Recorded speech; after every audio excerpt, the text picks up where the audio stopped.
recorded live in the San Francisco Bay Area. This is Rock Immortals Rock Talk.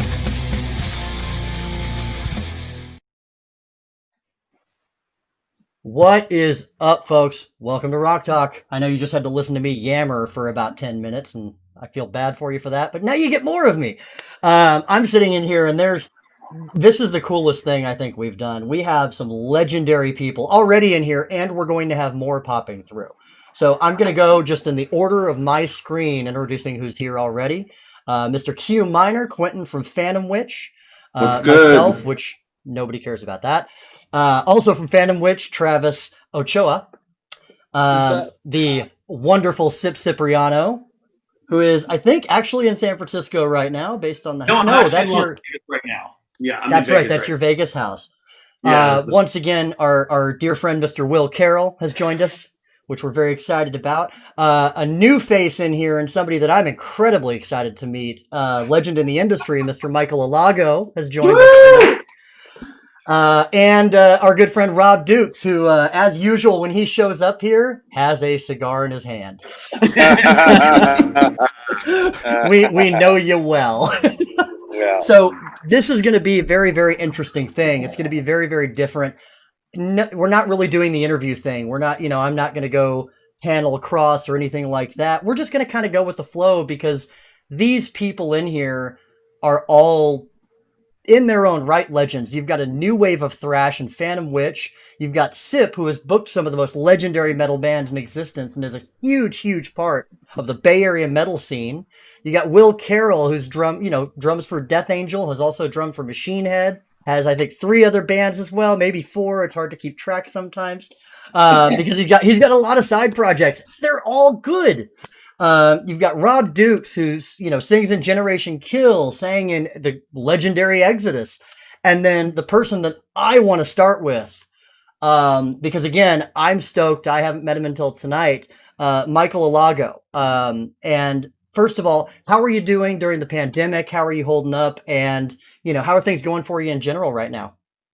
Well, I'm doing okay. I live in New York City, and it's like a ghost town, and then there are like idiots who are outside who are in like clusters and they don't wear face coverings, and it's a whole to-do. But if I see people like that, I just cross the street. I'm mostly at home. I'm watching too much news channel TV, and then I flip it over to TCM. Just been promoting my book online, and what else? I just started shooting a bunch of black and white portraits called Art in the Time of Coronavirus. So I have about 5 of them right now, and I want to get 12 of them and submit them to the New York Times. So that's what I kind of been doing. That's fantastic. Sip, nice. I want to put you on the spot because I want you to do something for me if you would be so kind. Yes. For those who don't know of Michael Alago, can you kind of give if you had to give, the synopsis to his life story, could you do that for me? Because I know you can. No, Alago. He's asking for a synopsis. That's why he didn't ask you to because we don't want to be here. Okay. So Alago is an industry legend. He's the person that signed Metallica. He was originally a booker for a legendary New York club, and he clawed his way through the ranks. He has a really interesting story. He's the subject of an amazing movie called Who the Fuck Is This Guy? That's still on Netflix, and now just, I think very recently, has moved on to Amazon Prime. I am fortunate enough to have been one of the backers in that, along with a bunch of other people that met this guy and was like, oh my God, this is the most interesting fucking guy I've ever met in my life. Everybody has to know about him. And I met him through my dear friends Kirk and from Metallica and Mark from Death Angel. And they're like, how do you guys not know each other? Because for those who don't know, both of us are gay individuals in the heavy metal world. And so since there's only like us and Rob Halford, we usually tend to know each other. And it's been great in the last couple of years. And now Alago and I have known each other for about 10 years now. And it's been great. I mean, I consider him a dear friend, and he is a legend. He signed Metallica. He worked with, and his heavy metal credibility is without parallel. I mean, just being the guy that signed Metallica alone, but then he also brought the World White Zombie. And then not to be pigeonholed with that, he's worked with Cyndi Lauper, he's worked with Nina Simone, he's worked with a whole selection of other people. Not to mention that he's also an incredible photographer. I have some of his work in my house. He's been kind enough to give me some stuff, and his photographs are amazing. They see a gritty side. They show a gritty side of New York City that you normally wouldn't see, because you would think like, okay, he's a photographer, so it's just going to be like a bunch of fucking Metallica pictures. It's completely not that. It's a whole different aspect of his personality. And if you want to know the full story, check out his new book. Michael, do you want to tell us about your book, darling? Sure. But just so you know, people who are out there, the movie's actually called "Who the Fuck Is That Guy?" That guy. Sorry. Well, if you go to this guy, you ain't gonna fucking find me. Oh my God! If you put in "Who the fuck is," by the time you get that much on Netflix, what's the crazy wrestler, boxer these days? He big ears, British. Anyway, his thing begins with "Who the fuck is." Anyway, so when you ask me, I'm sorry, I don't know. I have no brain left. So tell me about your book. Tell me about your book, Michael. Whoa. Yeah. So the documentary's been on for 2 years. It's done really well. And since we're here and I'm shameless, I have a little book out. Well, honey, I got the book. I got Ether Coven. I got the movie. Listen, we're in fucking quarantine. If I can't do this shit, I could just roll up and die. Anyway, so yeah, some of the book company wanted to know if I had more stories after they saw the movie, and I said, do I have more stories? I've been doing this for 25 years. Every night of the fucking week I went out. Nearly killed me. So the book's out. It's called I Am Michael Alago, Breathing Music, Signing Metallica, Beating Death. And it's about my 25 years as a music executive. It's about addiction. It's about recovery. It's about having full-blown AIDS in the 90s when there was no medication and I lived. And it's about sobriety. I don't drink and drug anymore, coming up on 13 years. And I'm just, I'm grateful for waking up every day. And so that's the book, and you can find it on Amazon.com. So I want to ask Michael a question real fast, since I got him here on the spot, and I have a bunch of the people that follow me are watching this right now that are happy that Michael's here. They were all excited when I was like, let them know. So Michael, what was it like to be a gay music business executive in the 80s when so many people were still closeted? For fuck's sake, George Michael wasn't admitting he was gay in the 80s. So what was it like being an out gay executive, and not just and instead of going ahead and being with the Pet Shop Boys, you were with Metallica and Megadeth and Armored Saint and all of these fucking bands. What was that like? Well, to be perfectly honest, I mean, I never really thought about it. My whole life, I always thought people are either going to like you or they're not going to like you, no matter what. And, sexuality for me wasn't a thing, because all I ever wanted to do with Johnny Rotten is talk about music. That's what we did. We just talked about music. And I mean, there's always joshing each other about stuff. But, I was never in the closet. I've just always been out, and I am who I am. And like I said, people either like you or they don't like you. And I really never gave a shit about any of that.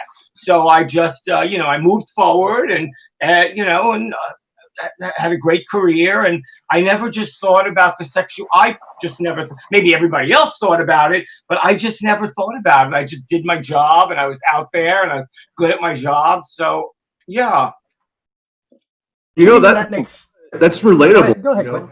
I get asked a lot, what's it like being a black guy in the metal scene? What's it like? And I'm just I have a in my skin, and I played drums in a metal band. That's it.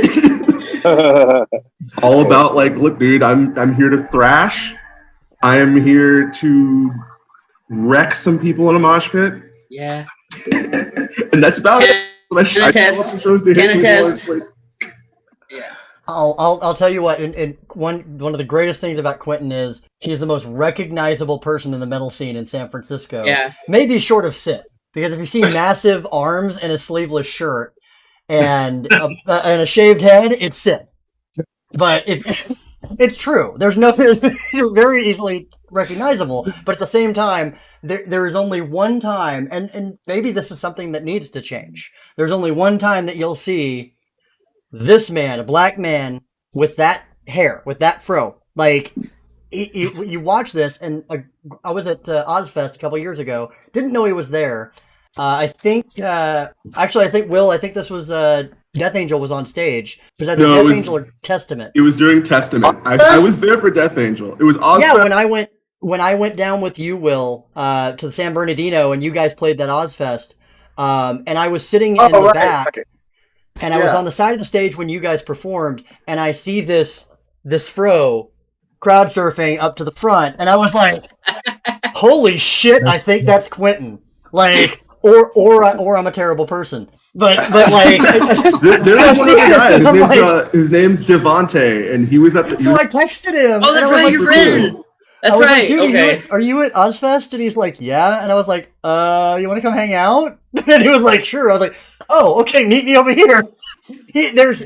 Here or there, there's nobody more recognizable that I know. And honestly, in ways, that's a bad thing. It's a sad thing because there should be more diversity in that scene, and I think we've gotten better about that. But Quentin, do you still feel like there's kind of a wall? No, I've never felt like there was a wall. If there was a wall, I just hit it. You are the wall, dude. Remember? Yeah, you're the. We talked about this. Quentin, that's for damn sure. Yeah.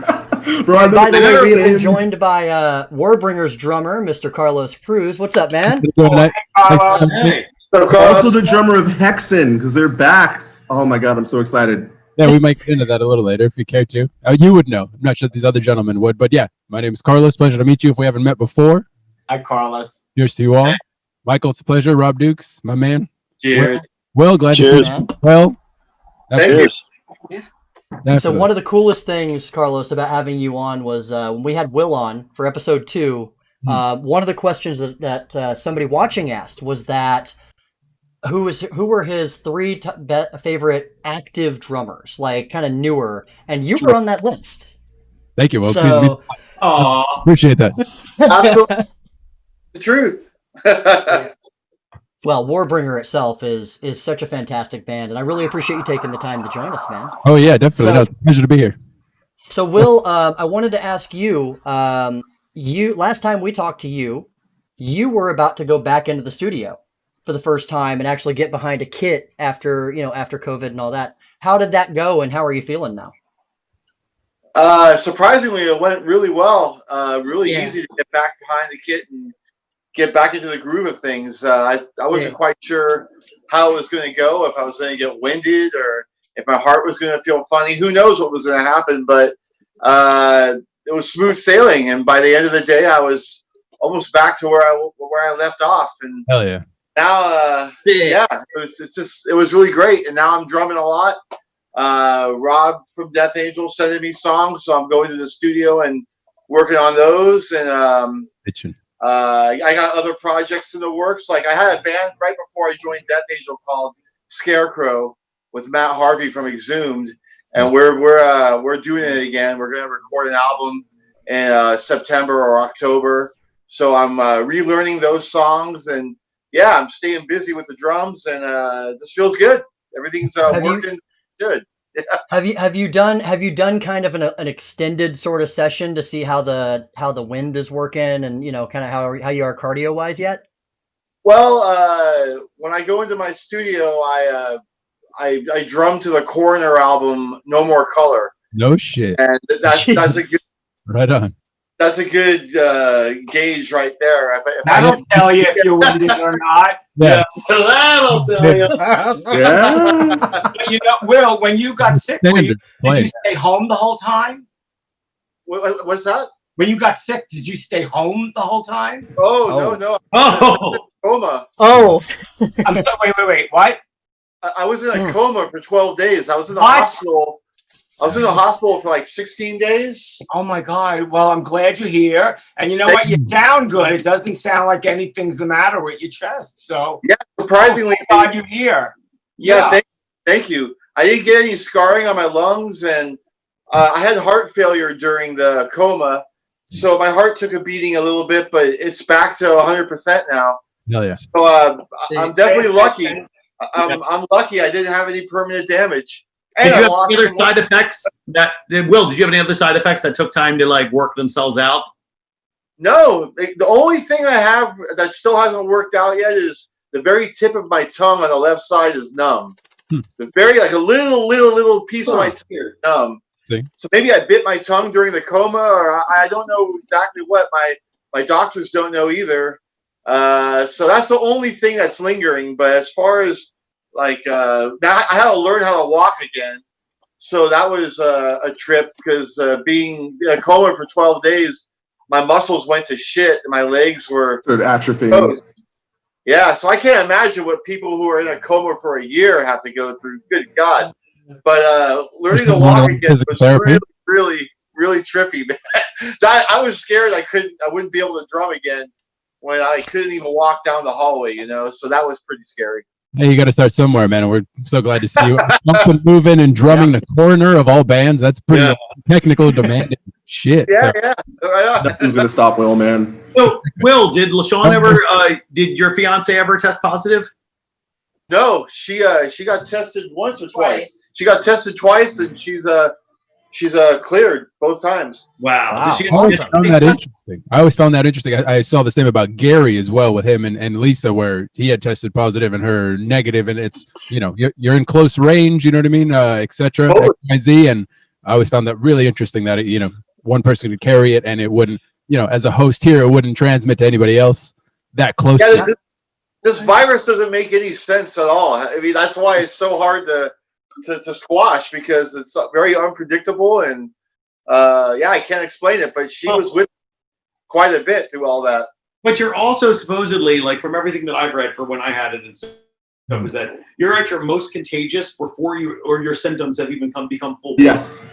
So like once I had full blown symptoms, and like my husband was like basically having to take care of me, because like we're like, okay, am I going to the hospital tonight? Am I not going to the hospital? All of that kind of stuff. Like once that happened, I wasn't even contagious anymore.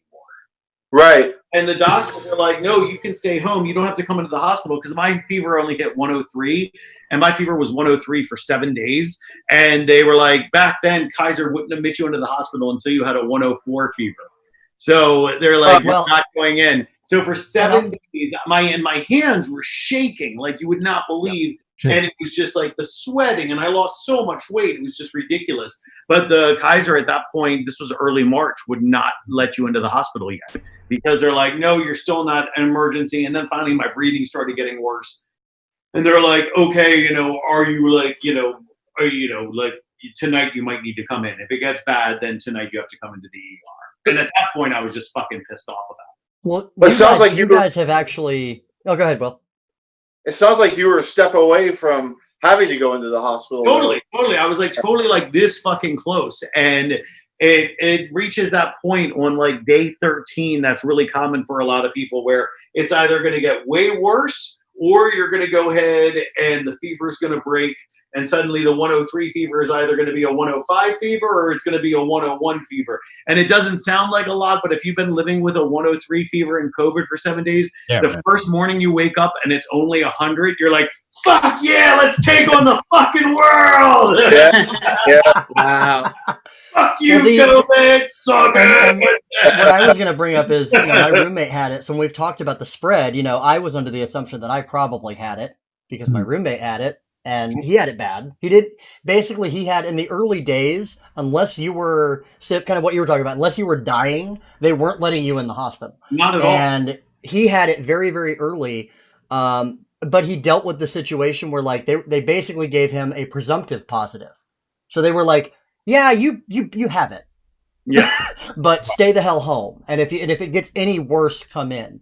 So it was that same kind of situation. There were no drugs until you ended up on a ventilator or in a coma or something like that. There were no drugs they could give you because all the drugs were so risky. Like the drugs that they gave Will, I mean, as much as that probably helped you and saved you, that could have just as easily fucking killed you. On that other way, yeah. Point, like you might as well roll the dice on it. You're already, you're already there. You're already on a ventilator. Like, let's roll. Well, the big thing with like COVID is that like they still won't let gay people give blood, and if you're in a fucking car accident because, like everybody's worried about HIV, even though like there's a whole new drug that, makes it so that, we're like the people that are at least risk for, getting HIV at this point because everybody's on a daily pill. But it's like, if you're in a tragic car accident and you're bleeding the fuck out, and then somebody's going to say, well, you know what? We can't give you a blood transfusion because you might get gay blood. And you're there after like being run over by a semi, you're going to be like, fuck it, give me the gay blood. I'm good. I'll take my chances, Sorry, it's true. It's all perspective. It sounds like a movie in the works right there. It's all perspective, though. And Starring Russell Wilson. That's my next band. My next band is going to be called Gay Blood. People, you know what? I'll buy it. Yeah. It is critical. Like when people need experimental therapies, it's not because there's all these other options. So Will didn't really have all these other options. I'm sure. Good thing he was in a coma to not say yay or nay. Yeah. Oh, that's right. You would have said gay anyway. You Do would what you have gotta said do. gay. And that's probably what saved you. Quentin, were you starting to say something? Yeah, I mean, I was my mom's a nurse, and then I was pre-med before I switched over to computer science. So I have a lot of like medical background knowledge about it and whatnot. And like with COVID, you were saying like the drugs are super dangerous, and also like why once you get full-blown symptoms, why you're less contagious. It's like with COVID, the thing that actually gets you is your immune system response to the virus. Not even the virus itself. It's just like it comes in like a stealth bomber. It's just chilling out in your body, like, oh yeah, we're kind of like replicating in your lungs, cause a little bit of tissue damage, and then your immune system comes in like this just really jacked up dude, bro, from the gym, like, you open my body, bro? You open my body, just starts slamming the virus all over the place. It ends up, the immune system deals more damage to your body than the virus itself does. And so by the time you're going through all those crazy symptoms, and you're What was that? Bad convo. Are you getting medical information from the nurse? Is that what you're doing? Oh no, my dad's medical I have a conversation. loud talking voice. But that's so don't be so loud, Quinn. Come on. Oh yeah, really. All right, so we'll move on from COVID because God knows. I actually do have a question I want to ask. Is COVID and how bad the country is at the moment. And both. I want to know because Travis and I were on tour when this happened. It was July 8th and 9th in 2017. So was Will. Exodus did a double night at the what's it called? At the chapel. And Rob, as I understand, you came up and you did some songs with them. This was after we parted ways. Yeah, I did. What was that? I wanted to be there so bad. It got announced after because we booked the tour. We were playing in the Bay in San Francisco that night, and I'm sitting there. And like people were telling me like, yeah, it's probably like wish things we had more people here, but everybody's probably over at the Exodus show. I'm like, dude, I don't blame them. Yeah. I was actually before Rob gets to that, I was gonna say you booked a Phantom Witch show on one of the nights that Exodus was doing one of their chapel shows. No, so we booked it beforehand. Both nights on tour, but we had this booked like months in advance, and it got announced, and we're just sitting there, just. Where was the show? Yeah. So we were playing over at. Let's see, we did one at it was a rehearsal studio in San Francisco. I don't even remember what it was. I think it was like Music City or something in SF. It was like I think so. Show, and then we did one over at it's in Redwood City. What's the place? Bobby D's. Yes. Yeah. See, that's the shitty thing about San Francisco right now is that, right before COVID hit, was that when I owned the Pound and I was the primary booker of metal for the Pound, when for the Bay Area, like if anything would come up, like if Live Nation was going to get something or if Slims was going to get something, they would always call me and be like, hey, we're having Phantom Witch tonight. What do you have? Well, we're going to have Exodus, but I have a hold for the next night. So why don't you go ahead and can you move your show or should we move our show? And us and Slims and the Film Club and the Regency all used to work together for years and years and years and years. And then it also helped out too, because sometimes there's agents that are super greedy, not saying that bands aren't worth everything, but sometimes there are agents that are super greedy and would really try to screw people on prices or be like, the last time they played your market, Butcher Baby sold out the Fillmore. And you're like, well, you know, all I have to do is like make a phone call or two, and then we communicate with each other, and we'd be like, you know what, they may be a great band, but you know, they only sold X amount of tickets, and then therefore your offer is based on that. One of my favorite agents that everybody, you know, has very mixed emotions about always told me there's no such thing as a bad show, there's only a bad deal. And that's true. You can't, if you have a band that can sell 200 tickets, that's nothing to be ashamed of. But you don't want to play 1,000 cap venue. Mm-hmm. Yeah. You know what I mean? 200 people in a venue that holds 175 is amazing. Okay, 200 people in a place that holds 2,000 is embarrassing. So there's, you know, so seriously, I can one up that. I can one up that. I don't mean to. We played Ventura, California. It held 1,000, and there were 18 people there. I sang with my eyes closed. The whole time. It's the only show I've ever used a mic stand. What band? Exodus, man. No. What? Yeah. It's called Exodus. That's not even worse. You want to hear a fucking word story? Fort Collins, Colorado. Ministry's playing down the street. They're sold out. We had like 20 people there, and it held like 800. Hey. It was fucking brutal. But on the upside, I never had to play there again. That was the upside. I mean, like that reminds me of like when I first, because I'm pretty close to the Warbringer. You know, I'll call up Carlos or like hit up Cruz to come on the show tonight. The first time I really got close with them, they were playing upstairs at the DNA Lounge in San Francisco. And, you know, that place is like, it's tiny. I was at that show. Yes, yeah, because Will was there too. Yeah, that's right. Will was there. This is before Travis was in the band, but I remember Will was there. And they came back to San Fran, played the DNA Lounge in the big room. I think you guys were on tour with, it wasn't Dark Tranquility, it was the other one. It was the Dark Band. Darkest Hour. There you go. You got tour with Darkest Hour and Ex Mortis. And I think it was about the same number of people who showed up. But it's vibe, I think it was a different scene. And like he said, like they were mentioning, you know, you play, you know what your draw is, you know what the capability of the package is. I think the first time you saw it was us and Havoc. Yeah, Havoc, Ex Mortis, and your core thrash audience. You know what I mean? So you already know what you're going to get. And you put a package like that in a small room, it looks fantastic because it all looks like piranhas attacking a fucking ham, right? Yeah. You put it in a large room, you know, 10 times the capacity. Doesn't make sense. It doesn't work the same. The action isn't there. Yeah, it may look a little better. Production might be a little better. The sound might be a little, you know, what have you. But yeah, definitely that's one of those scenarios too, and it happens all the time. Competing tours. I mean, sometimes all those venues that have multiple rooms. You know, oh well, this band's playing the small room, but at the same time we got this. You know, they play this type of music. They play this type of music, but three different. You know, one venue, three different rooms. They're all fighting against each other, ticket sales, and they're all like a similar style of music where you could see these fans over here. The only instance we've ever, you know, this tour package collide, and we'll put them all in the same bill, start the show a little earlier and help, you know, the collective. That rarely happens. It's usually like, cool. I did that with Anthrax. They wanted to play, Anthrax were playing outdoors for me at the Pound. And that thing held thousands of people, and they already had their like 4-band bill. And then I had another great, really solid, heavier bill that wanted to be there the same day. So I put the agents together. We all got in touch. Everybody had to like come together and be like, okay, you're not going to get everything you want, but instead we're going to create something for the scene. So suddenly, instead of having a show that started at 6 p.m., we had a show that started at noon.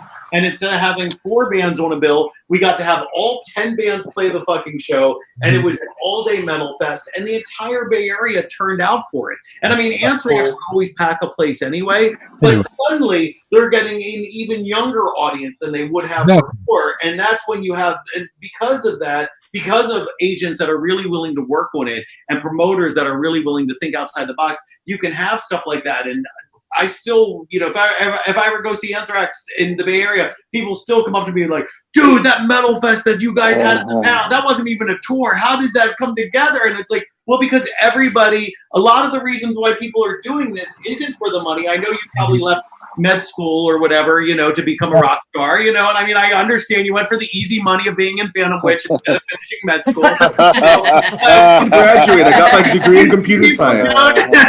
Usually people aren't thinking about this only for the money. They're actually looking at the greater good of the scene. And because we're all metal, and because we all love metal and we all love what it stands for, we can work together and put on these amazing shows if people just work together with shit. It's more fun to talk about the tragic things. And I want to ask Alago, what was the best show you saw, whether or not you were involved with it, where you saw for example, I helped promote the first Jane's Addiction tour on the in Baltimore when I was there, and it was they just put out Nothing Shocking. The album had only been out 2 weeks. It was fucking the best album ever to come out, and the only venue that was there was this venue out in Pasadena, but we're like, whatever, this is going to be great. The cool kids are going to know about it. And it was a venue that held 700 people or whatever. And if 60 showed up, that would have been amazing. And the owner of the venue came over to me, screaming at me, totally berating me, telling me, what's wrong with you selling me on this band? These fucking guys are never going to play here again. Well, he was right about that. So, Alago, if you could think about in your entire history, when you saw a band that through no fault of their own, just ended up playing to nobody, who would it be? What show was it? Oh, to nobody. Oh. Yeah, not to a packed room. You know what? That's a tough one. I mean, I can't remember. I have half a brain anyway, so give me a new. I got one. I got one. I went and saw the Deftones on the White Pony at this place at this place called the Milk Bar, and there was 11 people there. And it held 1,500. No, in Florida, Jacksonville, Florida. White Pony Tour. Florida. 11 people. Jacksonville Beach. It was a place called Bar. And it was 11 people there. And then 6 months later, they came back and were playing the big fucking place down the street. Yeah. 6 months later. I want to interject for just a minute here. We were just joined by Zach Simmons and TA from Goat Horror. Hey guys. Hey, what's up, guys? So this is a good opportunity to let people know that we're selling tickets if you want to hang out with us after the live stream is done. That'll be off the live stream. That's when things get really crazy. We're not so worried about being public. But yeah, you guys can I get really offensive and show my nipples? Oh, that's not offensive, honey. Everybody wants to see that. I'm leaving. Alago yelled at me one day. For meeting him at lunch and my nipples were showing. Story. We went out to lunch one day, and I had probably been out all night, and I was wearing a Steve Miller shirt, and I cut up to all get out and everything, and it was like this. And he looked at me and was like, will you have some respect and cover yourself? We're at lunch. And I'm just like, oh, sorry. And the last time, like I said to these guys before we saw each other, the last time Alago, Dukes, and I all saw each other in the same room was at dinner in lunch in Chelsea. Yes, it was. Yeah. And Mark Osagata, of course. Yeah. Well, we all met at the Cro-Mag show about 10 years ago. Richard. And we went to the Cro-Mags, and I ran into you guys there, and that's how we all met. Yeah. So. Yeah, and that was I had worked with Exodus, but I never met Dukes before. And I didn't meet you when we played the town. Work with the band. If you're the promoter and you're the guy that owns the venue, you don't always meet all the members of the band or anything like that, So I had worked with Exodus, and Mark was like, "How do you not know Dukes?" Just like he was like, "How do you not know Michael?" You guys need to know each other. So that's how it all started. And now these two guys are two of my favorite people in the business. And what venue was that? Which was that? It was at the Cro-Mags show. Oh, or was it? Oh, the Cro-Mags. No, the Cro-Mags was in New York. And they served drinks in glass. Let's just not forget that. It was a Cro-Mag show, and they served all of their drinks in glass. What was that? Where was that, Michael? Yeah. Was it at the Highline Ballroom on 16th Street? Yes. It was the Highline Ballroom, and a hell of a memory. Yeah, and I'd never been there. I'd never been there, and I was like, "Oh, okay." Me and Mark were like, "Let's go get a drink." So we go to get a drink, and I was like, "Mark, you're not going to believe this." And I turned around and I handed him his gin, and he looked at me. He's like, you're kidding. They're serving fucking glass at the crow bag, you know? Like, yeah, but he's like, Sip, how about you and I stand in the back of the venue and watch the show? I'm like, fine by me. I like my face just banged up enough, not overly. There's like always the person, like, there's always that dude on the side of the mosh pit who's got his beer. He's like standing right in the middle sometimes, just got his beer, sipping on it. I'm just looking at him like, how do you think you're going to hold on to that? Yeah. You're going to lose it. And I'm not going to be sorry about it. It's the fun of the challenge on it, though. It's the fun of the challenge. In all the years that I owned the Pound, we never had a glass in the place. Like, there was never a glass. Like, we never bought a glass. Why? Because I know my audience. I love my audience, and they're the best audience in the world. But they can't handle glassware. Hell no. Exactly. Metalheads are sippy cup only. Hey, Zach, are you in Arizona? I am right now. How about you? Where you at? I'm in Chandler. I'm going to the Anthem, man. I'm probably like an hour and a half away. Oh fuck! Oh shit! Yeah, man. Dude, I'm gonna get on my motorcycle and come hang out. Do it. I'm gonna take a ride. Yeah. All in. He says that. He's been saying he's going to come hang out with me. He doesn't come hang out. Nobody wants to travel to San Francisco right now. I'm in Vegas. We're all the desert people. Shit. Oh. Hey, are you going to be there this weekend? Me and Dukes and Zach, we're like the different areas of Thunderdome right now. We're like all the different parts of the desert. Hey, Sip, if you're going to be in Vegas this weekend, I'll leave here Friday night and I'll be there. Yeah, I'm here. Okay, I'll be there. I'll be there Friday. Why don't we save that for birthday weekend? Dukes was in New Orleans a few years ago, right? Oh yeah, man. I was driving back. I went to visit my mother, and I was driving my car across the country. I had moved to Arizona, and I stopped in New Orleans, and I called up Ben and everybody, and I said, "Come have lunch with me." And they took me to this badass little fucking hole in the wall place to eat fucking killer food. Yeah, man. And we ate fucking food and hung out for a couple hours, and then and fucking Dick fuck didn't show up. Fucking Sammy.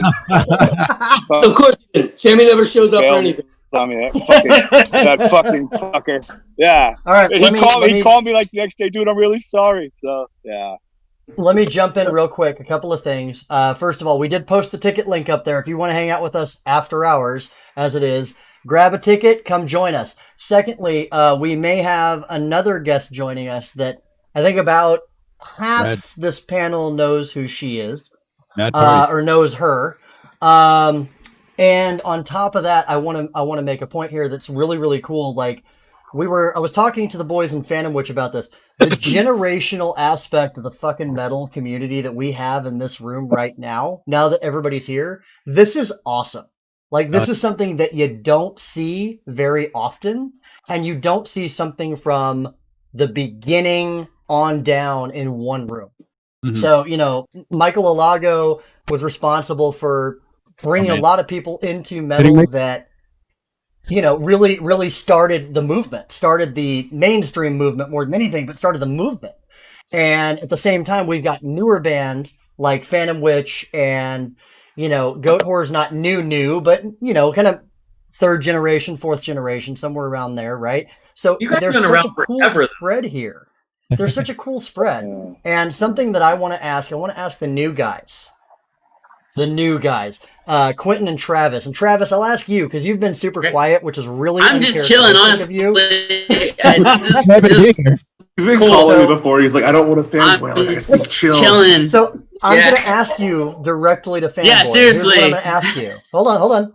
Here's what I'm going to ask you directly to Fanboy. Okay. As somebody who is in kind of a newer metal band and kind of a band that's up and coming, and you guys are great. If you guys haven't heard Phantom Witch, go give them a listen.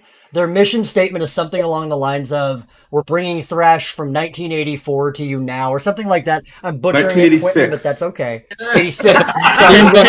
We're going Master of Puppets. Okay. But I want to ask you, Travis, because I've experienced this a little bit too, moving to the Bay and meeting the people that I've met. Do you feel like metal is a unique thing? Because when you do look at something like this, you're friends with, you've met Will several times. Mm-hmm. You know a lot of these guys that are legends in this scene. you're sitting in here with Rob Dukes, and I know you're a huge Exodus fan. Like, is this the kind of thing that just makes metal awesome? Like, you know, what's the feeling when you get to do things like this? Yeah, I mean, like, I was telling Q about it, and, you know, like, I was trying not to fangirl about it, because, like, these are all just really cool people, you know, and I don't want to come off weird, but cat's out of the bag. So, he's weird, everybody. But I mean, just like, I'm just chilling, and I think metal being, what was the question again? Sorry. It's how do you feel like you're a little flustered. No, it's okay. It's the question ultimately is what does it feel to kind of be like in the metal community and in a position where you actually get to meet these people that you've watched over the years and that you've been a fan of over the years.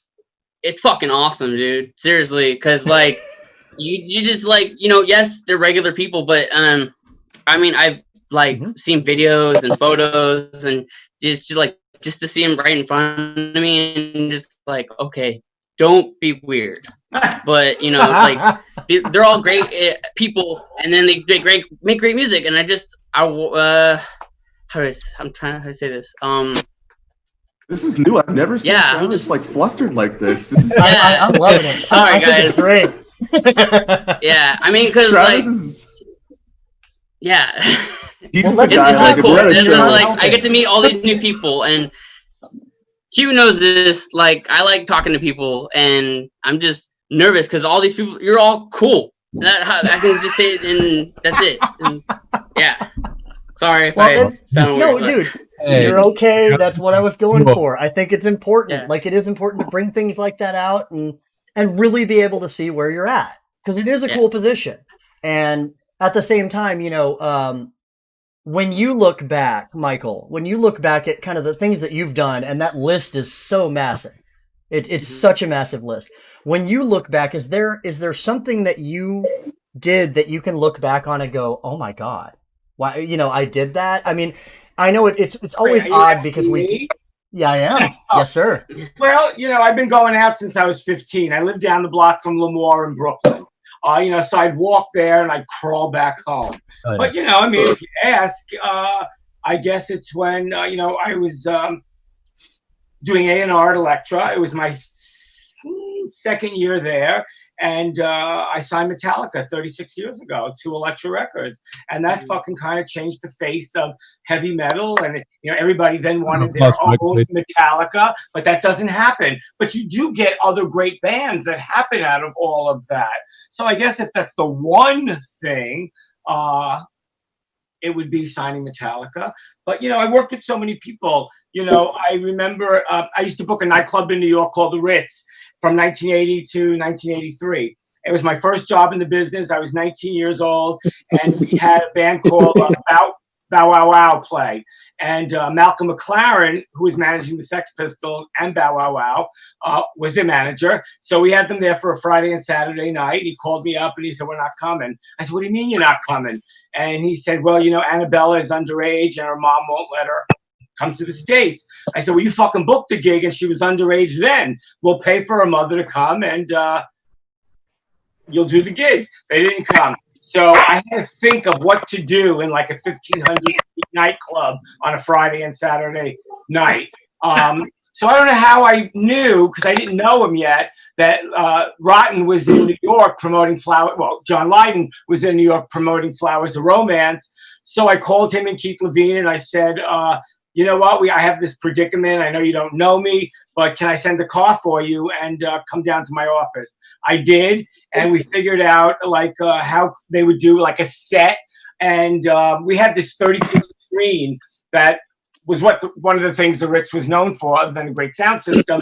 And they wanted to perform and do like performance art.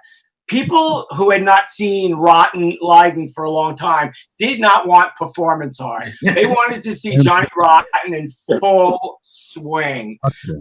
So he just taunted everybody behind this screen. It went on for 18 minutes, the show, and I had to close the venue down. Of course, I wanted them back the next day. But I got into so much trouble for that show. But the point of this is, and I don't even know if this was the question, but it's about like working with artists for a long time. My brain just stopped. Oh yeah, please. So that's when I met John, and we've been friends now 39 years. I signed him to Elektra in 1985. We made a record called Album. It was a generic record that and the cassette said cassette and blah, blah, blah. It was with all studio musicians, and it wound up not really selling like it should have. So the deal was enormous, and we had to drop him the next year. Between 81 and fucking yesterday, I don't think John and I ever had a bad word with each other. That's awesome. It's unbelievable. Because, people are always like, well, he was so nice in your documentary. That's because I don't fucking ask him about the Sex Pistols every fucking minute. It's like, who wants to just reminisce all the time? So I don't know. I don't know what the question was, but I guess in my career as an A&R person for 25 years, I guess I loved working with John Lydon, and I loved working with Metallica. And, after Metallica, I signed Metal Church and Flotsam and blah, blah, blah, blah, blah. Swans at one point. I like Swans. They're good. Yeah. So I want to jump in here real quick before we move on. We were just joined by 2 more folks. And that should be it, because we don't want to, we don't want to packed house. Great Brady. But I'm super fucking excited about who just joined us. So first just popped in, Miss Nikki Black, staple in the heavy metal scene in the Bay Area. I know she's probably grabbing a drink. But we love Nikki. Nikki is amazing. And this gentleman, Todd, over here, who happens to be the lead singer of Queensryche, and is also, I believe, and Todd, I want to go straight to you on this. There's potentially some new music coming from you. Is that right? Yeah, I have a new solo album. Hi, Nikki. Hey, everybody. What's up, Todd? What's good, man? Yeah, I have a solo record that I just finished, and hopefully it's going to be coming out maybe the end of this November. I'm getting the recall mixes back right now, finalizing artwork details. So yeah, it's nothing like Queensryche. It's more classic metal, a lot of more thrash elements, but it's got a lot of melodic stuff. I think the vocals are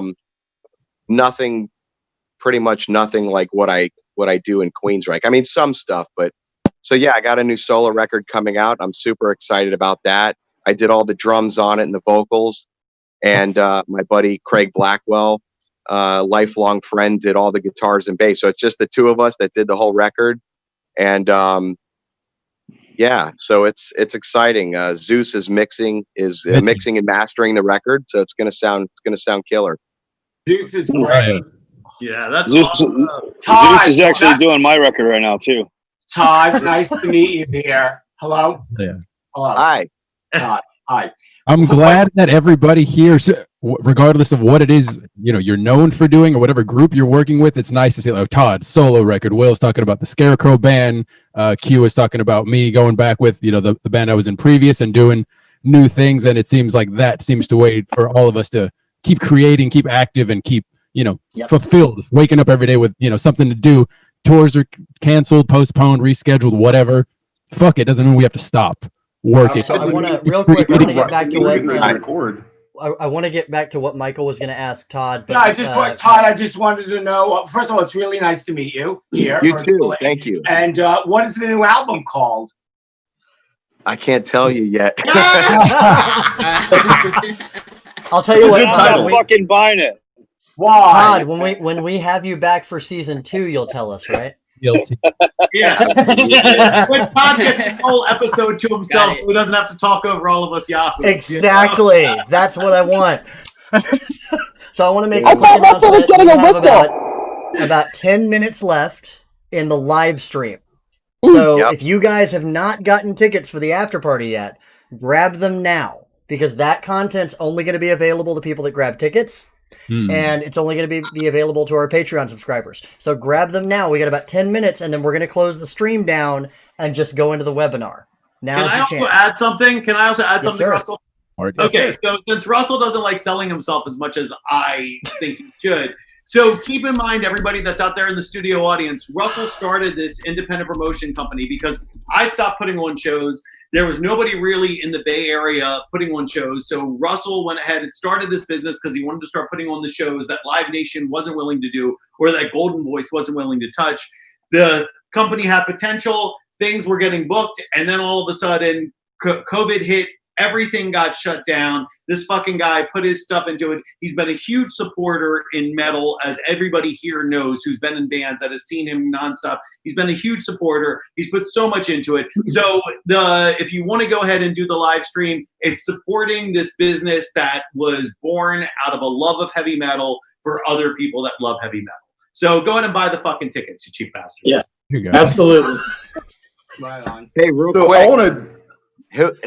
Who all is on this call so I can meet everybody in here? Because I don't know everybody in here. My apologies. All right, so let's do a round table just because now that we have our full listing and then some. All right, so Yeah, cool. we have Quentin Miner and Travis Ochoa. Both of them are in a band called Phantom Witch out of San Francisco. Awesome. Younger thrash band. You know Sip. I know you know Will as well. Michael Alago, I'm not sure how much or if you know him. Michael is a legend in the music industry. He signed Metallica to Elektra, tons of bands. The guy's a legend. I don't have time to go through his resume. It's massive. All about it in his You new can book. buy his book. You can buy his book. We said you could buy the book. Okay. Buy the book. Who the fuck is that guy? Yeah, who the fuck is that guy? Well, buy the book and you'll find out. Rob Dukes, you know Rob, I believe. Exodus, Generation Kill. Carlos Cruz is the drummer for Warbringer. Fantastic band. Zach Simmons and Robert T.A. Coleman over here are in Goat Whore. That's the bassist and drummer of Goat Whore. And then you know Nikki. So I think that about rounds it out. Yeah, cool. Well, nice to meet those of you that I don't know. I've heard of you, and I know many of you, but it's a pleasure to be on here with you guys. Likewise. Good to meet you, Tom. Yeah, man. Absolutely. So, Big Queensryche fan. Russell, when you introduced Carlos there, you did miss a few, maybe one or two bands that he's a part of. Please correct me. Correct me. There are probably several. You probably missed 35 bands that Will Carroll was a part of. So look, here's the thing. If I can't go through Will's list, I can't go through Carlos's list either. You pick one. You go with that. Well, because Carlos is in Warbringer. I know that you were. I don't know if you were playing with them or if you were just live with Skeletal Remains. I did a record with them and live. Yeah. Okay, and Well, you were groups that are still around. okay, and then I know you toured with and you did drums on Ex Mortis' Sound of Steel. You toured with Power Trip over in Europe, and now you're bringing back Hexen, which is a pretty legendary thrash metal band that disappeared. And everybody's really excited to hear back. Oh, and then also, he took up Nick Menz's place, may he rest in peace, in Ohm with Chris Poland after that happened. Carlos, I look at this guy and I hear him play and I just man, I need to go practice. It's good. It's good to meet Carlos too because low key, we got something brewing, low key. Yeah. Right on. Rocking and rolling. Yeah, pleasure. Yeah, the most recent thing I went up to SF4 was to work with Machine Head, Rob Flynn, and I'm on the drummer on 3 of their newest singles, so that's been the latest thing. So nice. Cool. Also, Todd's a drummer. Not everybody knows that. Oh, yeah. He just said it. Well, he just said he did the I know that now. Yeah. No, I was trying to put my. This is why Todd stopped drinking. This is why Todd and Michael stopped drinking, was because when you're making drinks, sometimes you can't pay attention to things that. What are you drinking? Is that a Cosmo or a screwdriver? What do we got going on over there? This is a mango margarita. Jesus. Cheers, darling. Cheers. I have a question for the panel, and this is for everybody. And I feel like we have enough industry luminaries and rock stars in here that it's a damn good question. For all of you, and I'll name you off each time. You get about a minute. Don't go too overboard with it. If there's one person you've met who left you starstruck, who literally you were just like, holy shit, I'm meeting this person, or they're amazing. who would that be? And the reason I'm going to go with my screen is because I can start with Quentin and Travis first. So Quentin, one person, one Dave Lombardo. minute that you met. Dave Lombardo. 100% Dave Lombardo. Oh man. Okay, I got a minute. Met him at Oz. Super quick, walking through like the signing. It's just like real quick. Hi, hello, nice to meet you. Hello, nice to meet you. Hello, I basically worship you as a drummer. Thank you so much for everything you do. You inspired me to start playing. And it was super quick, and like he was super nice about it. And they played in Santa Cruz, California, about maybe 2 months later. And I was in the Streetlight Records up there, and in comes the band, and I'm sitting there, oh my God, that's Dave Lombardo. And then he turns, he's like, oh, hey, what's up, Q? And I'm like, Dave Lombardo knows who I am. Oh my God. It's always a weird feeling when they remember you or recognize you. Yeah, I was like, was I that weird? I was that weird. Yeah, no, I was definitely. I'll do mine since I'm next on my screen. Honestly, it's really odd, and it's kind of the way I came about working in the industry as a whole. Kirk Hammett's Fear Festival, big event that Kirk did for a couple years. It was fantastic. Will Death Angel played there. It was really cool and a really unique event. There was this person named Nikki Black that hosted the event along with Jose Mangan. Like, that's actually where I met Nikki. That's how I met you, Nikki, was through Fearfest, I think. Was that our first time? Yeah, I think so. I believe I was there for that.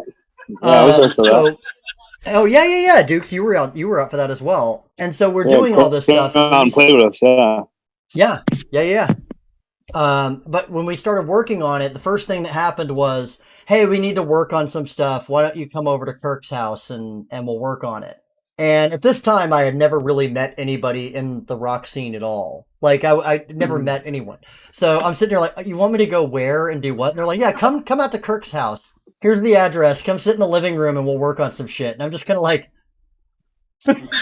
what? And that was a really quick introduction into people, because I still had that whole idol worship thing going.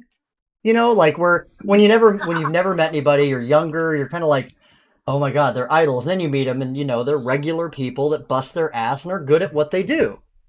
And so that really brought that down to earth real quick, because it wasn't meeting them in a meet and greet situation where you have 2 minutes and then you walk away. It was, holy shit, you're you and you're here and we're sitting here on your couch.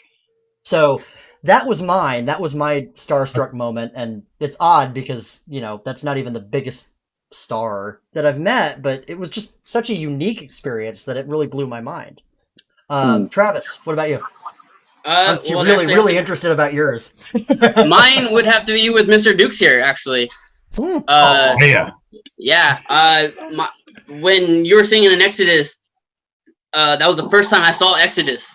Mm-hmm. And so I've only heard the music and seen videos, like I said earlier. So I didn't know how, and I was like, yeah, this is my first time seeing Exodus. And you're like, what the fuck? And I'm like, yeah. So I had a blast. It was cool. I remember I was crowd surfing, and I was upside down, and I saw you, and I'm like, Dukes, and you're like, hey, and then I just fell down. Yeah. So yeah. To piggyback off that real quick, Exodus was my first show ever. It was Metal Alliance 2013 in San Francisco with Anthrax and Municipal Waste, and that was with Dukes too. So that was the show, and it was that you just reminded me how babies you both are. Sip, what about you? Your starstruck moment. I was lucky enough that Ronnie James Dio got me into the business and everything like that. But there's certain bands that you just are untouchable in certain ways because they've been so established. So there's just certain bands you never get to see. And when the Pound was at its peak, my head of security and I were invited backstage for Iron Maiden, who have always been legends in my mind, and I'd never met them or anything. And it was one of those things that a lot of their crew had worked on a bunch of shows that I'd put on at the Pound when they weren't touring with Maiden. So word spread and stuff like that. And then I was brought over and introduced to Bruce and Steve as the guy that was trying to say heavy metal in the Bay Area. And from all of the famous people that I'm friends with, a lot of them are I'm friends with really like, majorly famous people. Fuck, Alago's a legend and he's one of my friends, Duke is like staying at my house this week, but like, Halford and I talk every day. But to be when it's somebody that's so unattainable that you thought you never get to meet and that you know nothing about and that you probably have nothing in common with other than the love of heavy metal, to get to meet them like that, it was just mind-blowing to me to be introduced, So that was definitely mine. When was that? You recall the year or the tour or the instant? My head of security, Eric Thomas, will probably text me and tell me in a few minutes. It was like early 2000s. So when they re-linked up, like when Bruce. Yeah, totally, and it was amazing.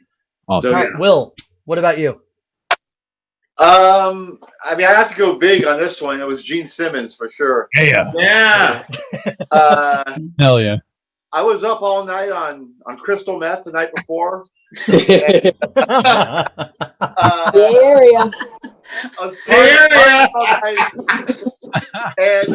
he was doing a book signing at a bookstore on Haight Street in San Francisco. I was there. Yeah. I think I was there too. I have the picture to prove it.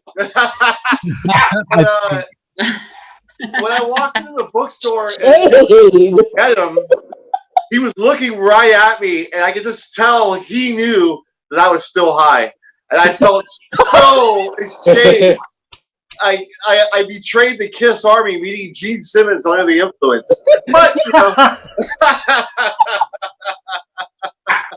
Oh God! Speaking of meeting people under the influence, Michael Alago.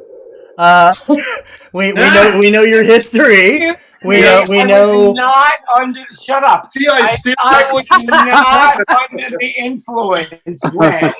So I have to go back because I'm older probably than all of you here. So it's June 3rd, 1973. It's the last night of Alice Cooper's $1 Billion Babies tour at Madison Square Garden. That was my first concert ever. I lost my mind, and I did not meet him till 40 years later. How that happened, I have no idea. I asked fucking everybody how to meet Alice Cooper. I was already in the business as an A&R person. Never got to meet Alice Cooper. So there was a tour going on with Rob Zombie, and I said, you got to fucking bring me backstage. Well, when he brought me backstage, I was starstruck. All I could do was stare. He wanted to know what was the matter with me because I couldn't say anything. And then after like a couple of drinks that I threw down because I was still drinking then, I just didn't shut up. And he basically was like, oh, so do you mean I'm like responsible for your career? And I was like, yeah, sure, whatever you say. But I guess, Alice Cooper. And, for him, those shows have been the same fucking show since 73, but it never gets old. It never gets tired. Killer, Love It to Death, School's Out, all of those, Welcome to My Nightmare, even all of those records just it's one of the best albums of all time. I love that. Not really. It's only people of like who like actually got to see him in the early 70s will be like, even Welcome to My Nightmare. Whereas like the rest of us, like me and Will, will be like, oh my God, Welcome to My Nightmare is one of the best things ever because we never even got to see the original. Okay. Totally. So I guess it would be Alice Cooper and those couple of first albums like Pretty's for You and Love It to Death and Killer are my all-time favorite. So he didn't do the Wayne's World Kiss the Ring thing where like, the You're Not Worthy or the blank face, didn't do the Kiss the Ring thing that Wayne's World had? No. That's only in the movies, Russell. Yeah. I don't know that. I've never met Alice. All right. I finally got to meet him. That's amazing. Mr. Dukes. I was sitting there thinking about it while I was talking, and I have to say, I went to see Prodigy and ended up standing next to Mike Patton and Danny DeVito. And please tell me it's Danny DeVito. Please tell me it's Danny DeVito, not Mike. So Danny's in front of me, and there's like people were pushing and shit. So I kind of like protected him because he's so little and he was standing in front of me. And then he kind of realized what I was doing. He was like, oh, he kind of thanked me. I was like, no problem, dude. And then, so then after the show, I went and hung out with the three of them, Keith and And Patton really kind of made me a little weird, only because he's like my second favorite singer, Freddie Mercury being my first. But Mike Patton was just, but he was such a nice guy, and he knew who I was, and he knew the records, and he was like, "Oh, I love that fucking record." And he was still a guy who listens to metal and listens to music, and especially the Bay Area stuff. And it was. I tried not to be too weird, but in my head, I was fucking weird as fuck. I'll tell you that. Always. I feel like anytime you meet one of your idols or somebody that you think is just amazing, in your head, you're the most awkward you've ever been in your life. Regardless of how okay you were or chill you were, or even if you were just normal, in your head you're going, "Fuck, I said this thing and I shouldn't have said that. God damn it, he's gonna hate me, or he's gonna remember me and think I'm terrible or dumb." I thought about that about Rob Halford. I hung out with Rob Halford, courtesy of SIP got me VIP in New York, and I went and had I walked in the arena and they gave me a pass that says, "Okay, you're king. You can go wherever the fuck you want." And then after the show, I sat there and ate M&Ms with Rob, and we talked for a half an hour. And I felt comfortable at the end, but at the very beginning, I was very nervous, and he was such a wonderful human being. So. Anyway, another one of my favorite singers of all time. So Halford was like, "Well, do you know this guy? Like, how well do you know him?" And I was like, "He stays at my house anytime he's in town." I was like, literally, Rob, he stays at my house. Like, he's not gonna try to kidnap me. And he was awesome, man. He was a true gentleman and a beautiful human being. So he's definitely still on my list of people that I want to meet for sure, because that man is talk about legends. Jesus. Carlos Cruz, how about you? The one instance was probably meeting Quincy Jones. Legend. Yeah. Wow. I was at Drop the mic. Yeah, that's we're done. We're stopping here. I didn't even know what happened. It was kind of like one. Yeah, it just kind of unknowingly happened. So I was at a jazz club. It's called the Catalina Jazz Club in Hollywood. And I went to watch Dennis Chambers, one of my favorite drummers. Dennis Chambers and his band Graffiti. Killer set. It's a small place. The capacity, there's maybe like 50 people. It's all seated, quaint joint. And it's jazz, it's fusion, it's hip hop, funk, they go off. They play, multiple sets, long night. Different vibe than going to a rock show or any kind of metal show, anything like that. And then after, I was waiting on the side trying to, get close to Dennis and meet him and do the drummer thing or whatever, just kind of in passing, say hello. Didn't get a chance to do that. But on my way out, I had noticed, security and a handful of people huddling around the dinner table at the dead center of the room. And then walking by, I noticed it was a gentleman sitting down. And I go, holy fuck, that's Quincy Jones. So I stood there maybe for like half hour as people were swinging by. He was so gracious enough to meet everybody, give him a quick handshake back then when you can get 6 feet close to a motherfucker. And so I waited there patiently. It was me, a couple buddies, you know what I mean? And they didn't care because they were drummers, they're musicians. Of course, they know who this guy was. So it was one of those things where inside I was like, we all know him. We've all heard him, even if we don't know too much about him. You know what I mean? He's the work he's done has affected our lives one way or another. We've heard the sound, that he's been a part of. So it was one of those quick instances where he was sitting down, older gentleman. So I, reached out, gave him a handshake, I had to get close to his ear just so he could hear what I was saying because it's a pretty loud room. But all I did was I went up there, shook his hand. I said, "It's an honor to meet you. Thank you for everything you've done for music. Have a great night," and walked. But that was like something above and beyond, I've being in a room with all of you, back to your question of like the younger generation of musicians working and meeting, whether it's people in the industry or your heroes and you're on tour with them or you're playing shows with them. That's one kind of vibe. But somebody like that, produced Thriller. Yeah.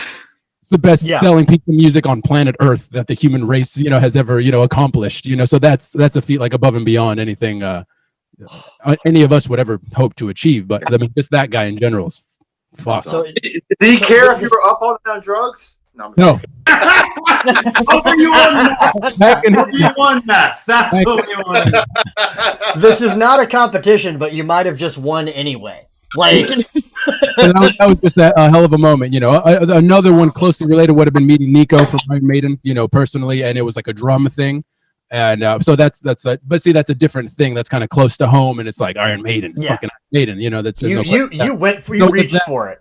Yeah, that's a much different level of like separation for just art, music, and what music does for everybody here. Yeah, Zach. Yeah, I'm gonna have to go with Rob Halford. Yeah, definitely, man. Metal God. We were on Ozfest 2010, and Halford's solo band was on that tour. So we got to meet him, hang out with him one night. I think it was actually his birthday.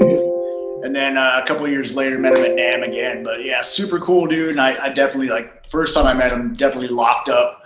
Didn't know what the hell to do. But yeah, man. I was there for that. That was when Sammy had the black eye, when Ben Fun did that. That's right. The fight was played, yeah. That's right. That's awesome, man. I mean, Halford in general is I feel like, again, I haven't met him, and Sip, this might be weird for you to hear, so cover yours. I think his aura, I feel like his personality kind of exudes on stage, and I've always been curious as to how much that carries over to when he's not, to when he's just kind of one-to-one.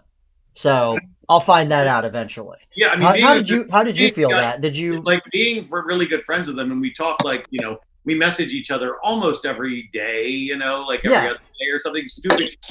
It's really not oh my God, I'm the metal god. It's literally the same shit that me and Alago would message to each other or stuff like that. It's really fun, stupid stuff. It's dick pics, okay? Just say it. It's dick pics.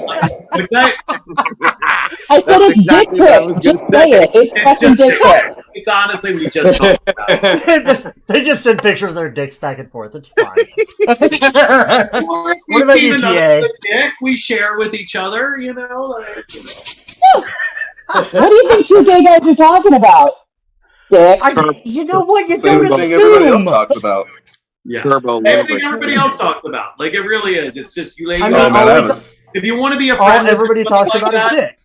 If you want to be a friend with anybody like that, you have to separate it from this is this is the guy that sang Devil's Child. This is my friend, and we talk about really funny stuff, and we make each other laugh.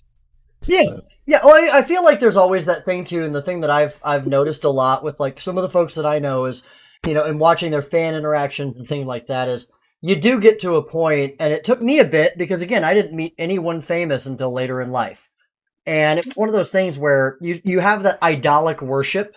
If you don't meet anybody, they're always on this pedestal, right. And if you're not involved in the industry, they're always on this pedestal because you're separated to a point. And at the same time, it does get to a situation where if you hang around with people enough, or even that first little bit, you're like, oh, okay, they're humans, which we know.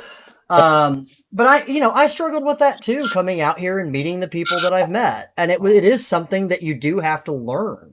It's odd that you have to learn it, but you do have to learn it if you haven't met anybody until you were 30 or so, later on in life. I want to hear who Todd got starstruck by. Well, we're almost Todd's next. It's just Queensryche gets a tour with some cool ass people, Oh, I know. So TA's next, Todd's after that. I want to hear that one, and I want to hear Nikki's as well. Oh, I know Nikki's already, but Nikki's one of my friends. So hold on, let's. I bet I could totally name Nikki's, but I'm not going to. Go ahead. I'll let you guess later on, Russell, Sip and I are going to be opening a metal etiquette school for you. And we'll teach you how to learn to meet famous people. I'm down with it. I didn't realize I had violated rules yet, but I'm down with it. All right. It's called Medicaid. Medicaid. I want to hear what TA has to say. All right.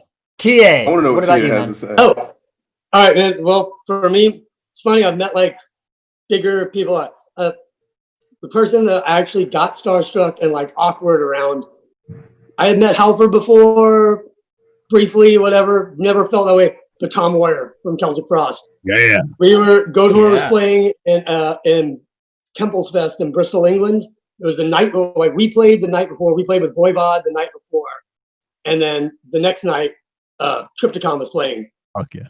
Tom shows up. We had already finished our set. We're hanging out backstage. I'm hanging out with Zach and Sammy. Tom comes walking in, And like he calls out, he's like, "Oh, fucking goat horse here." And he comes walking up, and first thing, like they introduced me, like, "Hey, this is TA, our new bass player." And James, the old bass player, was like 7 feet tall. I'm like 5'10". So Tom immediately looks at me. The first thing he says, even before he makes fun of me, is like, "Nice bootleg Hellhammer shirt." Like, just like I'm wearing a bootleg Hellhammer shirt right now. But he's immediately busting my balls about the bootleg shirt I'm fucking wearing. Then he looks at me like, "Oh, you're a lot shorter than the last bass player." And he leans in, puts his arm around me. He's like, "I bet that makes Sammy feel a lot better about himself." Wait, my favorite one of my favorite positions is not only fucking like busting my balls, but busting Sammy's balls as well immediately. And I'm just like giggling like a little fucking schoolgirl. Tom Moyer is even more cool than I fucking ever imagined he could be. That was a great amazing. move. Oh my God! All right, now I have a similar story. I met Tom Moyer in Switzerland. Death Angel were playing. We're on tour with 2 other bands that I won't mention, and we were at the H.R. Giger Museum. Because you know the internet's not a thing. You can't all look it up and find out. Okay.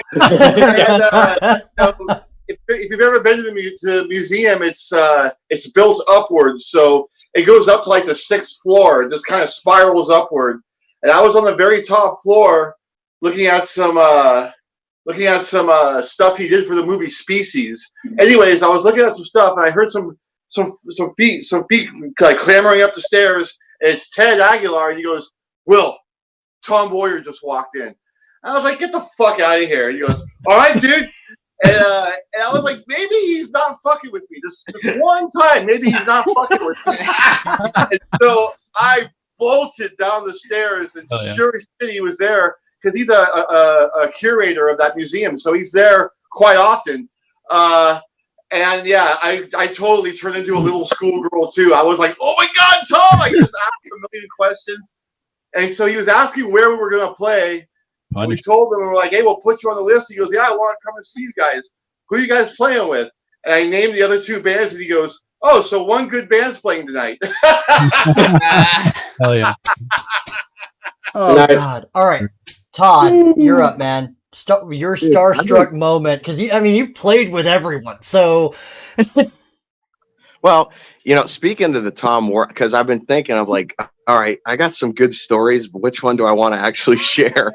So I'm going to give it I'll give two quick snippets, and then a fun story. So on the Tom Moyer thing, I got a message on Facebook in the other folder, and it was a message from him, and I didn't know him or anything, and he was like, "Hey, I'm a huge fan of Queensryche, and it would be an honor to meet you someday. And I just wanted to say what an amazing job, you're doing in the band, and blah blah blah." And I was like, "Is this for real? I don't know if this is fucking for real."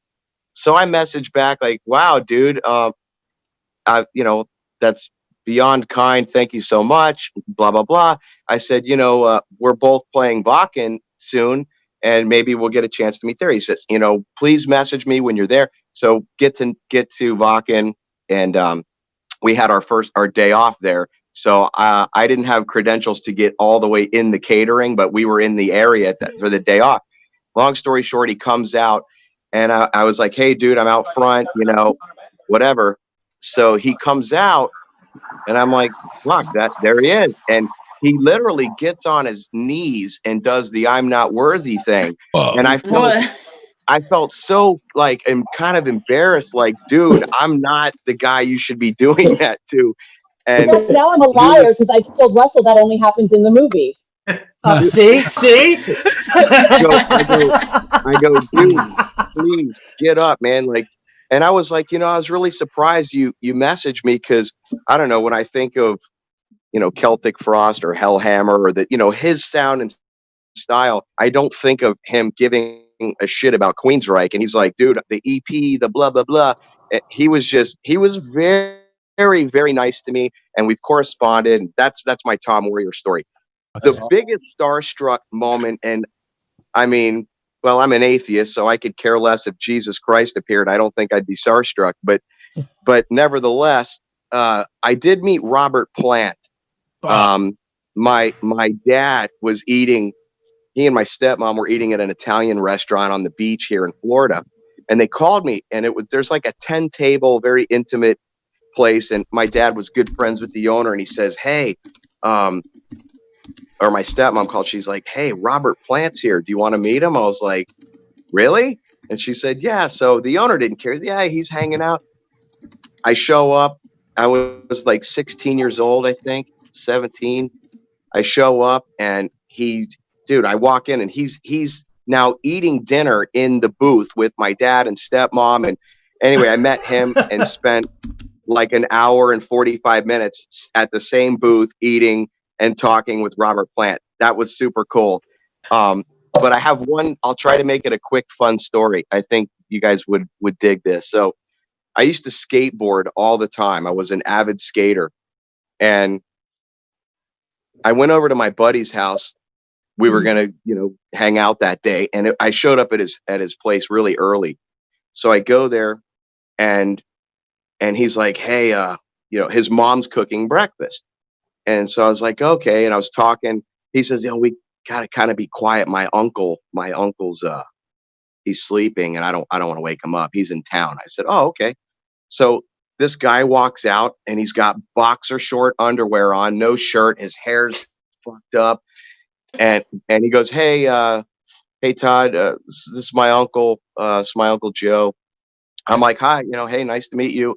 We all sit down, and we're eating breakfast. It's me, my friend Simon, his mom, and his uncle.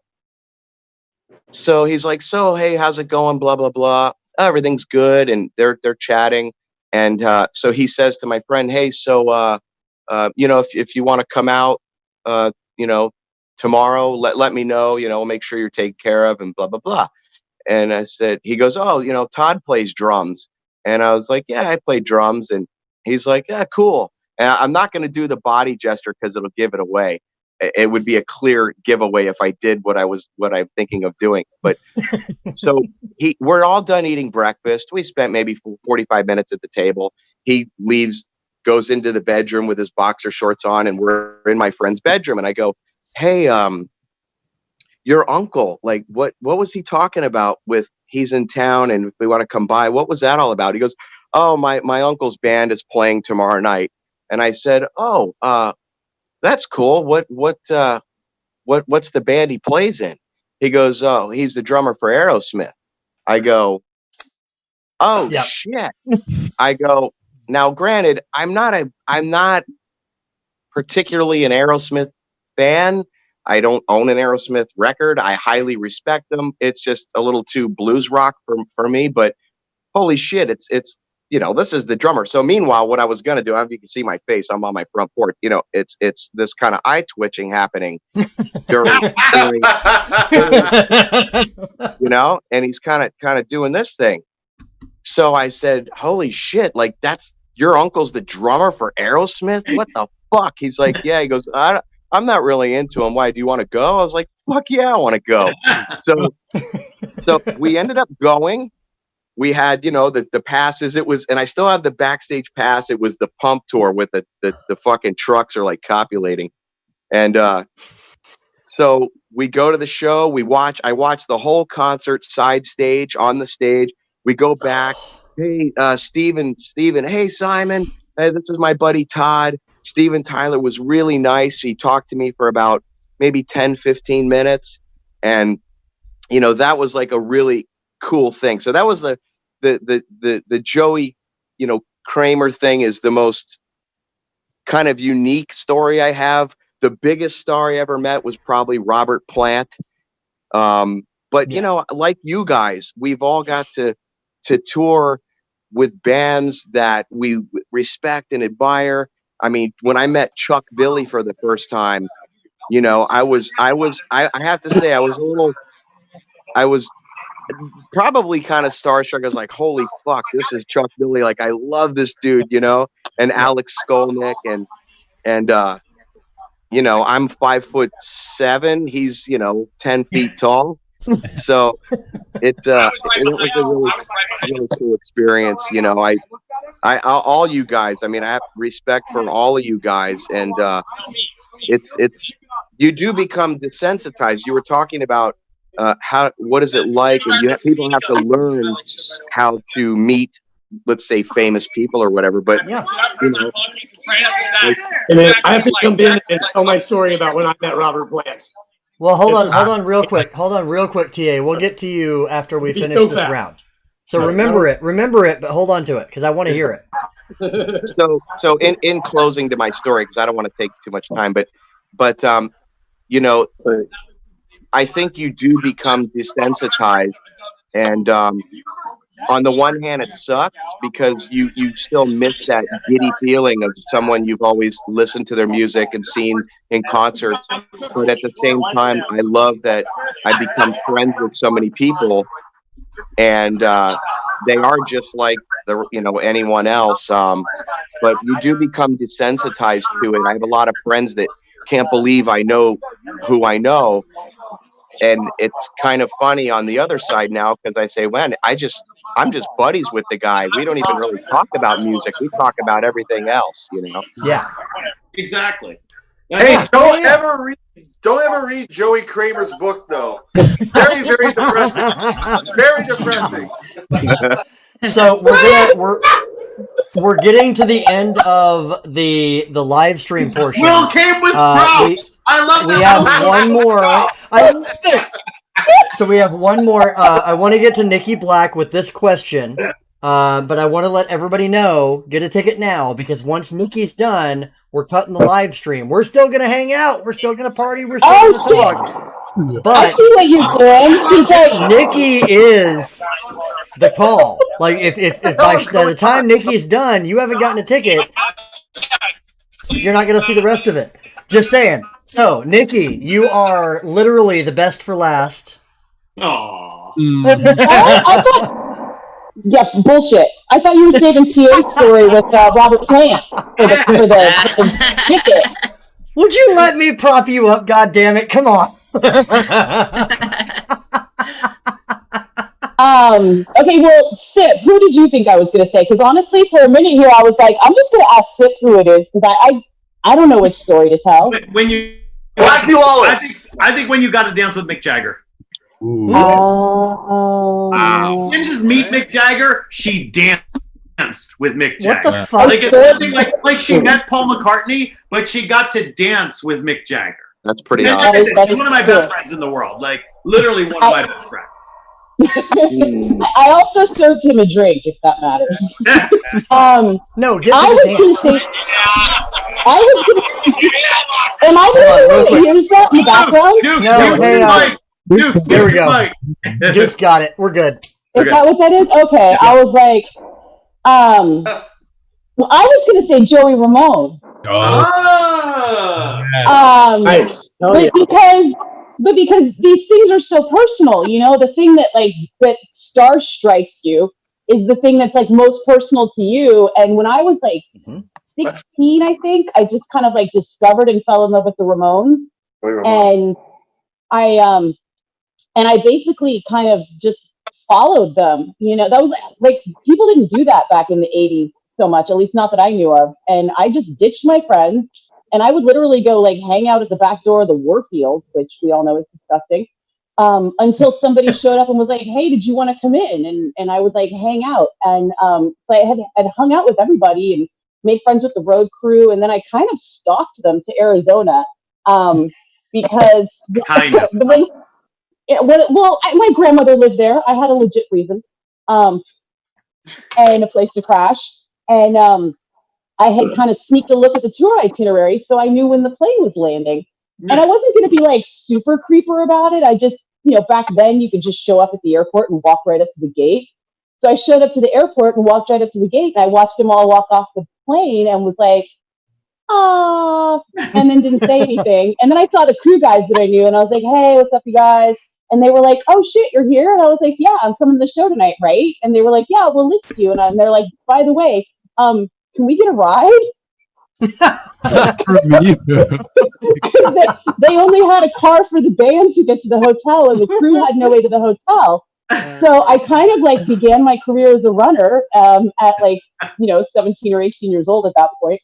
And we get to the hotel, and the guys were like, "Hey, can you go ask Monty for something?" I forget what it was, but I was like, yeah, what's his room number? So I go to Monty's room and I knock on the door and fucking Joey answers the door.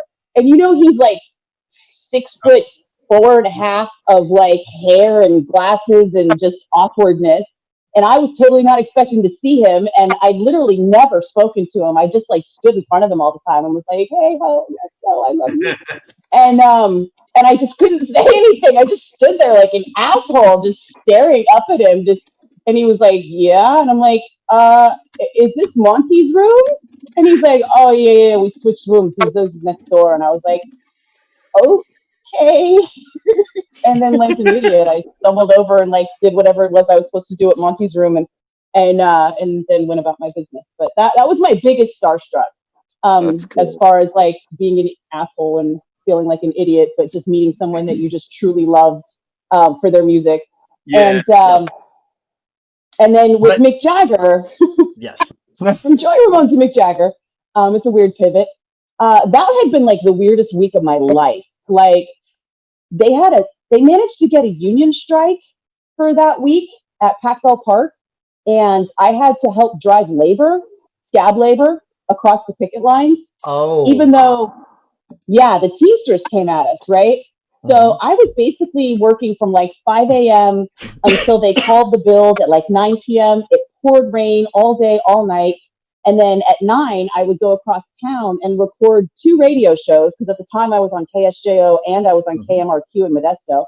And then I would get home about midnight, sleep for like 4.5 hours, get up, brush my teeth, and drive back in commute traffic, and then drive scab labor across, and then continue all day long driving. They had to build the stage off-site at Piers 30 and 32, so I had to lead all the stake bed trucks with all the steel in through the picket lines over and over. A funny story for another time is how I started hitting people with my van. So everything that she's describing for the audience at home, everything that she's describing, this is the fabulous music business that you all want to be a part of. Oh, yeah. It's a carefree, fun music business. 20-hour workdays, shit pay. But we do it to bring it to you. Yeah. So appreciate it. Everybody wants to get called a cunt by a Teamster as she's plowing through them with her van. Yeah. If they're Teamsters, your van wasn't the first one that's hit them. Okay, come on. Let's hope not. All right. So again, real quick, guys, reminder. Nikki, hold on one second. Just a reminder. Once this Jagger story is done, the stream is done. So grab tickets if you haven't. And Nikki, it's all you. I want to hear this Jagger story really badly.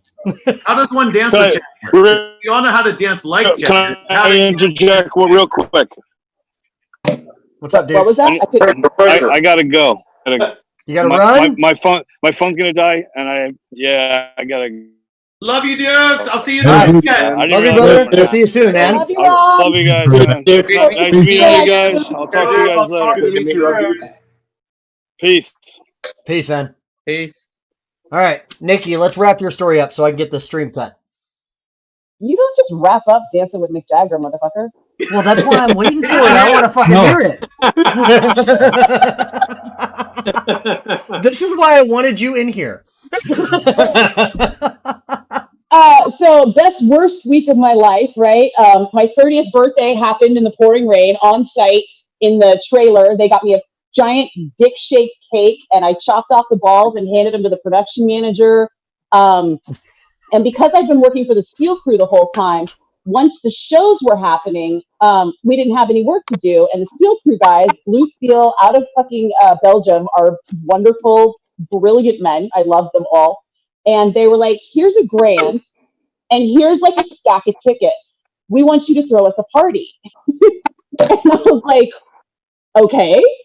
So we did as much finagling as we could. We bought a bunch of booze. We got some girls in to serve it, and we ordered food, and we got like Steve Masters from Live 105 to DJ in, and we had it in the Shebeen, which is like the band's kind of like green room area, but everybody knows the Stones pull a runner as soon as the show's over. So that's what the steel crew wanted us to do, is have the party start as soon as the show was over and the band was off site. which is what we did. And the band like never shows up to these things. Like, She never met Mick Jagger, guys. This is just a bunch of fucking bullshit. It's true. The Steel Crew guys were swearing up and down. The band never shows up. And all of Bill Graham Presents people just like sneaked into this party because if there's free food and booze, then, you know, production's going to find a way to it. And I got to go because it was my party. I put it all together. And all of a sudden, out of nowhere, the fucking band showed up. Like everyone except for Keith just turns up out of nowhere. And Mick Jagger comes up and asks me for a water. And next thing you know, he starts dancing. I was like, well, fuck the dumb shit. I'm dancing with Mick Jagger. And he dances exactly like he does on stage. He does all that same shit. And I just danced up next to him and was like, hey, look at me, dancing with Mick Jagger, getting paid for it. This just made this whole shitty fucking week worth every goddamn suffering minute of it. I don't need to sleep ever again, motherfuckers. I have danced with Mick Jagger. I can die now. Oh my God. All right, guys. That's it. It is 9:30. It's well over what we said we'd do on the live stream portion, but we're doing it anyway because this has been fucking amazing. So I want to thank everybody who's been here for this. We're going to continue. We're going to roll it over and we're going to keep going. But for now, the live stream is going to end. So for you, those of you guys that didn't get tickets, you're going to miss out. But thank you for watching what you did. We really appreciate it. And thank you to all the guests for being here for this part of it. And you guys have a lovely, lovely evening.